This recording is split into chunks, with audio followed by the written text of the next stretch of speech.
down for and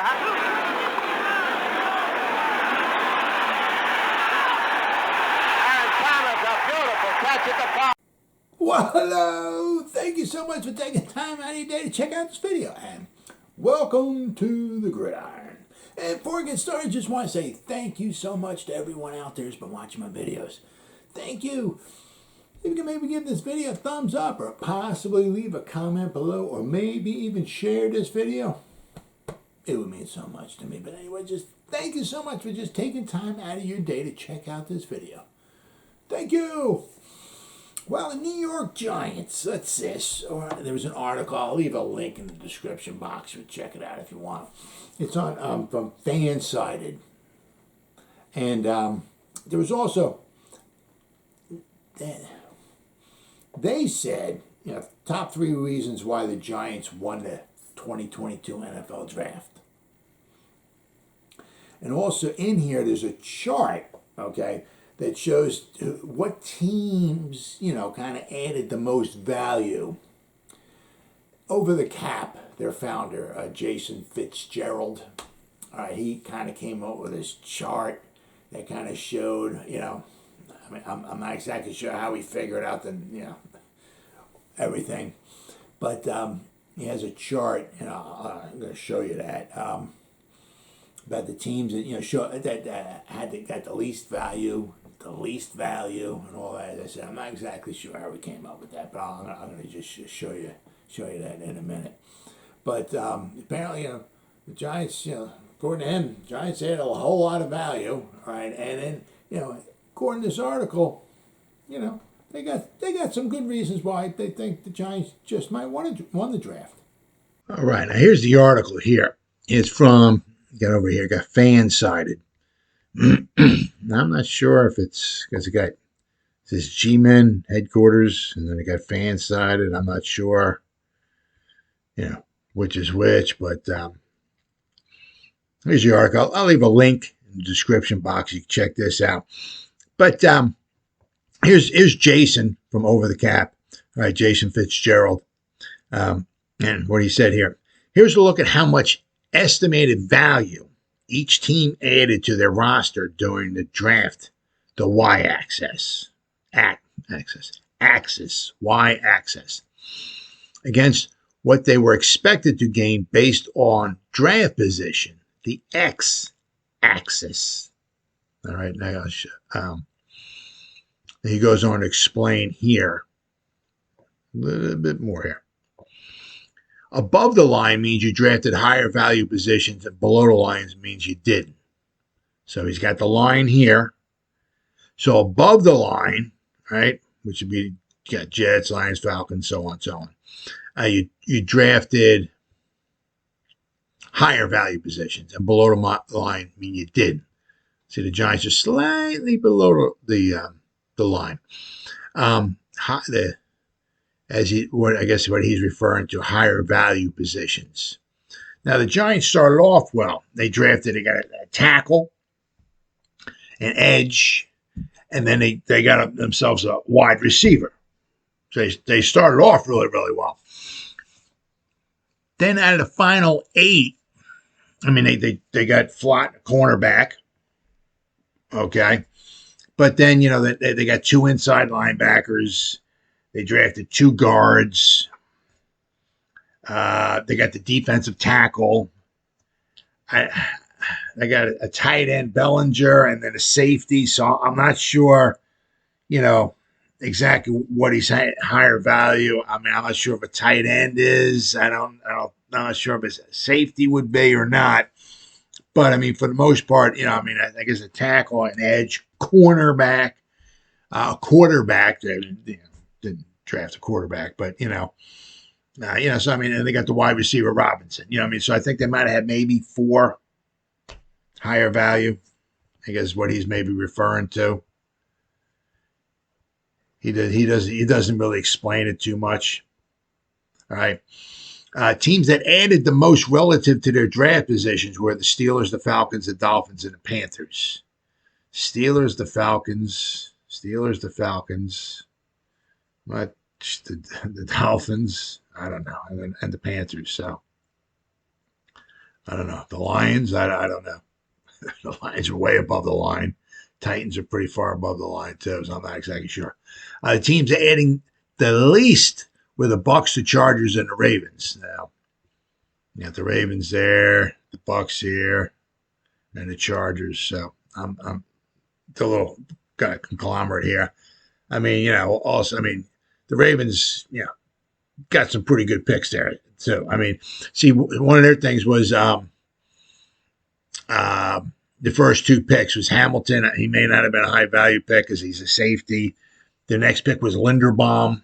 That's a center, not a high value pick. Maybe that's why they're kind of low. All right, then you got here teams that added the most overall value were the Giants, the Jets, the Lions, the Falcons, and the Texans. All right, the Giants, the Jets, the Lions, the Falcons, and the Texans. So these teams right here added the most overall. All right. But obviously, the way he has it here, the Giants are like, it's like not even close. The Giants added, they had 11 picks, though, too. So let's keep that in mind. And if they only had what did they have, 6 picks last year, I think it was, they wouldn't be up here. They'd be in the middle of the pack here. So having 11 picks probably helped them out. But, it's nice to see. Nice to see that they're in the lead after a draft's over. So that's pretty good. All right. But they got, let's see here. On the top 3 reasons why the Giants won the 2022 NFL draft. That we got here. First Giants draft class of the Joe Schoen era was finally been revealed, and with it, 11 new Giants made their way to East Rutherford. The reactions have been largely mixed by the public. And it said, well, high praise on day 1, somewhat negative feedback on a weird day 2. Yep.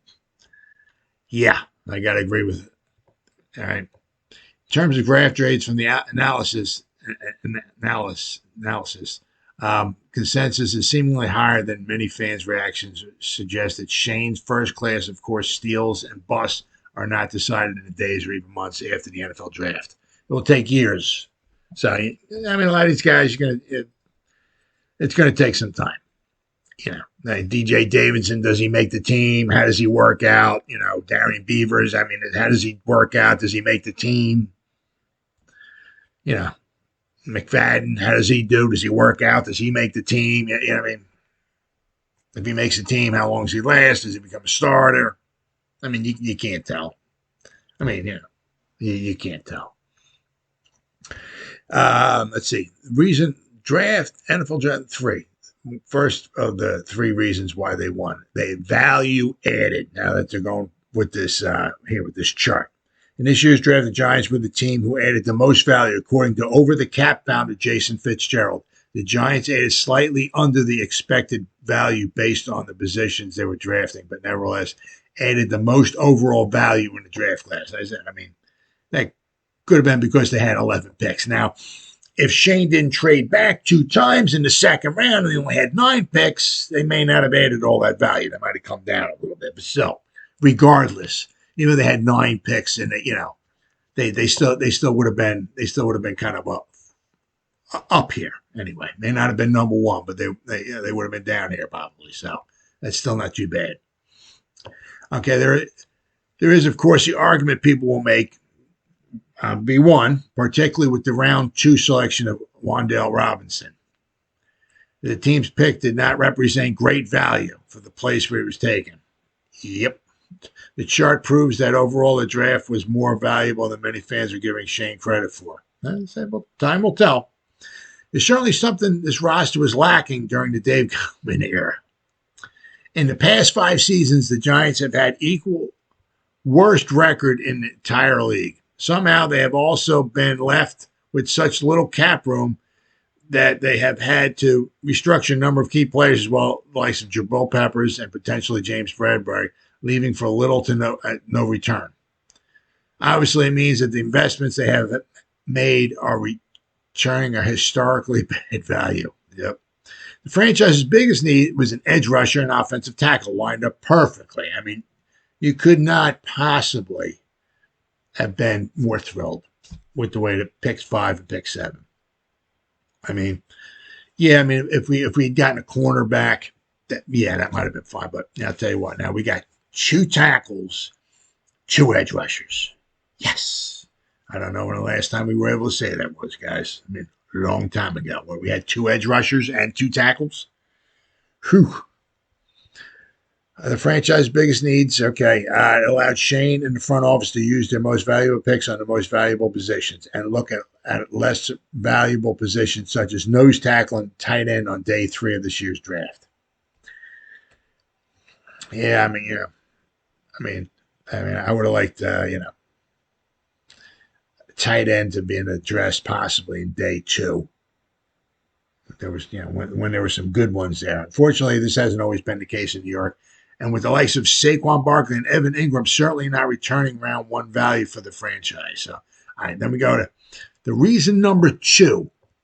All right, playmakers. Giants draft added exciting playmakers to this roster, as well as putting in place pieces that will enhance exciting talents who are already in East Rutherford. On the offensive side of the ball, the Giants added player Wan'Dale Robinson, who allows Mike Kafka and Brian Dable, yes, this is true, they incorporate plays from the extremely productive systems that were used in Kansas City and Buffalo. So that's a playmaker. We drafted in the 2nd round, quite possibly could have gotten him in the 3rd round. On the defensive side of the ball, the most obvious playmaker, it was Kayvon Thibodeau. Yeah.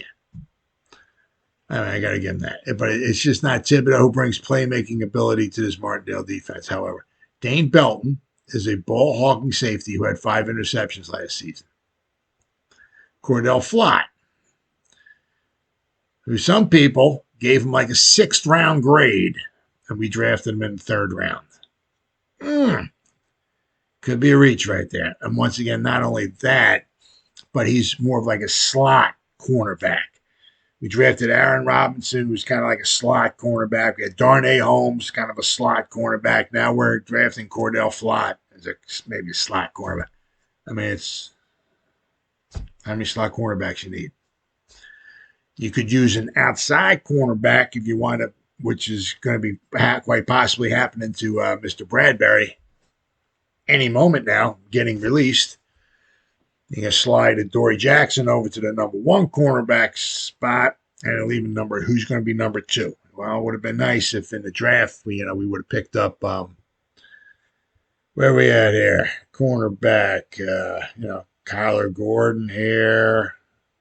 Let's see. Roger McCreary. Let's see. Who else we got here? Lewis Seen. We got the Vikings jumped up in front of us, grabbed Andrew Booth Jr. They traded up to number 42 and grabbed Andrew Booth Jr. Right? Who can probably be the number 2 cornerback. If you're going to slide Adoree Jackson over to number 1, here could be your number 2 right here. They jumped up in front of us. The Giants, let's see here. Where we had the Giants were right here. Okay. Traded with the Jets, slid back to here. Right. Then I said then the Bears got Kyler Gordon. Andrew Booth went in front of us. I mean, there really wasn't anybody, Kyrie ill, but we would have to jump pretty kind of far back into the 1st round to maybe draft him. But my thing is, we were also right here too. Why wouldn't you try to grab somebody like you need another safety right here, right? Jump back into the 1st round, right? Obviously you don't know exactly, obviously, when he's going to go. But why wouldn't you jump into the 1st round? You got Devin Lloyd right here. He's going to be, I'd be shocked if he wasn't a decent ball player. McFadden might turn out to be, Beavers might turn out to be, right? But this guy is a good chance. Why wouldn't you jump back into the 1st round? Jermaine Johnson, get yourself another edge rusher. Tyler Linderbaum, the best center in the draft. Jump back in here. Grab one of these studs. Now you got another starter. And you got whoever it is, you got it for 5 years, right? If you jump up here, you could have grabbed Lewis Seen, right? I mean, the Jets traded up with us, and they grabbed like the best running back in the whole draft. Breece Hall. Right? We drafted him, and I said, and not only that, right? We probably could have got him in the third round. But, how many slot wide receivers do we need? We got Shepard, we got Kadarius Toney, we got Wan'Dale Robinson. I mean, Michi, right? Or could have grabbed a Jumbo, right? Could have gotten Tua. Oh, my goodness, right? But anyway, wide receivers. Who else are we talking here? Thornton. Not bad. Patriots, their drafts are horrible, absolutely horrible. George Pickens, Howard Pierce, Sky Moore. A lot of people gave him a first-round grade, right? Then you got Trey McBride. I mean, I'm not going to say the best tight end, but we could have had right? I mean, there's so many guys that we could have had, right? We could have drafted so many of these guys right here, right? Luke Fortner, right? The next best center. I think he's better than Cam Jurgens. But so many guys. And then we could have got Wan'Dale Robinson quite possibly in the third round. So I kind of, I have a hard time believing this one, But Dane Belton, as I said, we could have jumped up and got seen. Could have gotten our, Cordell Flott, we could have got him maybe in the sixth round. We grabbed him in the third. But he's an extremely athletic cornerback prospect, exciting playmaking upside. Micah McFadden, he's a captain, had the highest pass rushing grade for an off-the-ball linebacker in the nation last season. So that's exciting. All right. With a new addition, a proven exciting factor to this roster, it has actually been a sprinkling of game-breaking talent on it for some time. Saquon Barkley, Kadarius Toney, Kenny Golladay struggled last season in the conservative Jason Garrett offense. Yeah. All right. Evan Neal is the most obvious example representing the best right tackle in both Jones and Barkley's time in New York. And that Daniel Bellinger, who's a very good run-blocking tight end, okay, he's certainly better than Evan Ingram, that's for sure, right? And a pair of developmental North Carolina guards, right? We got McKeithen, right, and Zudu. So, there's certainly things to be excited about. I mean, are we going to know about all these guys, how well they are right away? No. But now this one here, I do kind of like. All right, the versatility. I got to give some props to this one here. Okay. Clearly, the theme of the draft, the Giants took players on all 3 days, which contribute to the team in a variety of ways. When the roster lacks both top-end talent and depth pieces who can contribute, it's important to make every draft pick count. The long list of versatile additions start on offense with Evan Neal, but Zudu can play. His coach, Mac Daddy, or the Brown from North Carolina, said that he believes even Zudu could possibly even play center.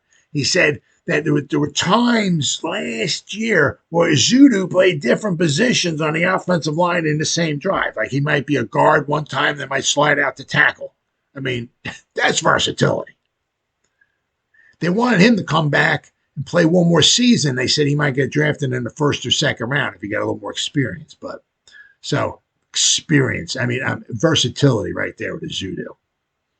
Wan'Dale Robinson, going to have some versatility, obviously, without question there. They just got to find ways to get the guy the ball, get him in space, get him open, do what they got to do to get him the ball. But versatility, Wan'Dale Robinson. That, I can't, there's no question there. No question there, right? Let's see. Wan'Dale Robinson isn't an attribute that saw him catch 16 deep balls last season. Daniel Bellinger's proficiency in run blocking as well as effective pass catching. Didn't catch a lot of balls, but he has good hands, right? He will open up plays in both the run and pass games for Mike Kafka. Perhaps even more impressive than the offensive additions was the variety of options drafted for the new Wink Martindale defense. Shane added a cornerback in Cordell Flott. This is true. He played nickel. He played cornerback, even played safety at LSU. So then you got the two linebackers, Micah McFadden and Darian Beavers, who played all over their respective college defenses. I know Beavers. He played safety. They had him at the edge, and they had him at like middle linebackers. They had him all over. He was putting on weight, dropping weight, and all that. But yeah, versatility, huge. I'm dying to see where they're going to wind up putting it. And he graded out athletically, unbelievably well. I'm really excited to see Darian Beavers, without question. These guys also help out on special teams too. All right, these guys are, he's a banger. He's in the middle. He's a banger, right? I'm excited to see where they're going to want to put Darian Beavers at. I mean, hell, as I said, in college, he even played safety. So who knows? Well, it'll be very, very interesting to see what Wink Martindale does with him. Now, the fourth round pick, Dane Belton, is a lot more than just your regular safety, playing a hybrid role for Iowa, which saw him in the slot as a linebacker and a deep safety, which will fit nicely in the Martindale system. So that's true. A lot of these guys, except for like DJ Davidson, he was a tackle. He was a tackle. All right. But I mean, a lot of these guys, a lot of them graded out athletically very well. And not only that, but a lot of these guys played multiple positions on the team's defense, which is huge. It's just so huge. Let's see. The defensive versatility is exactly what is required to see this unit succeed under Martindale. He has said previously how he likes to play positionless defense, and the success of his defense relies on creating organized chaos. The Giants are certainly going to have the pieces to play those strengths into 2022 and beyond. Now, that's without question. What he wants to do a lot, right, is when the offense breaks the huddle, they walk up to the line of scrimmage, they'll be looking around, they're like, all right, we got 8 guys here at the line of scrimmage. I don't know who's coming. I don't know who's going. I don't know who's going to cover this guy. I don't know who's covering that guy. I don't know who's covering the running back coming out of the back. I have no idea. I mean, they're going to call a signal, 55 is the mic or whatever, like, but that, I mean, what Wink Martindale likes to do, he tries to get the offensive line to go a certain way. And then he brings the pressure, going the other way. The offensive line shifts this way, he's probably going to bring the pressure from the other way. So that's what Martindale likes to do. He likes to, as what it says in this article, the positionless defense. So this one I definitely can say, without question, the versatility is definitely there. All right. The playmakers, I said, I'll have to wait and see what Wan'Dale Robinson. As I said, my thing was, I mean, if we could have gotten him in the third round, quite possibly. I mean, there's so many other guys, so many other guys here. I mean, the Kobe Dean. Then when we took Bellinger too, okay, where the heck is he at? I know Isaiah Likely was there too. Where the heck? There he is, right here. Pick 139. The Ravens took Isaiah Likely. I mean, he's supposed to be freakishly good athletic-wise on all that and everything. So, not as good as a blocker as Bellinger, but, I mean, he's supposed to be freakishly good. I mean, I just think that, for playmakers, I think we could have done a little bit better as far as grabbing playmakers. And also, the only other thing I really think that we kind of failed on in this draft was, we got Evan Neal. We got Kayvon Thibodeau, without question. Plug and play starters. All right. When you got 11 draft picks and you got an early second round one, I mean, I think it's such a shame that, Wan'Dale Robinson might be phenomenal. They might put him in as stardom. You don't know. But, if you got a chance to jump back into the first round, take one of your other picks or something, couple it with the second round, move back into the first round and snag another starter. Man, I would have liked to see him do that because, we only got so many starters, that we can look at, I mean, we got Azeez Ojulari, you got Xavier McKinney, now you got Kayvon Thibodeau, I mean, you got a few guys on defense. You only got a few, like maybe long-term guys on offense that you can look at, Man, I think it really, really would have been so nice if the Giants would have gotten at least one more good, solid starter. Now, whether you think the Giants won the draft or didn't win the draft, or if they had a good draft, or maybe they didn't have quite a good draft, one thing seems to be quite clear is that for the first time in quite a while, anyway, there's more and more people seem to be raving about the New York Giants draft. Well, as always, guys, thank you so much for taking time out of your day to check out this video. You guys stay safe out there and go Giants. Woo!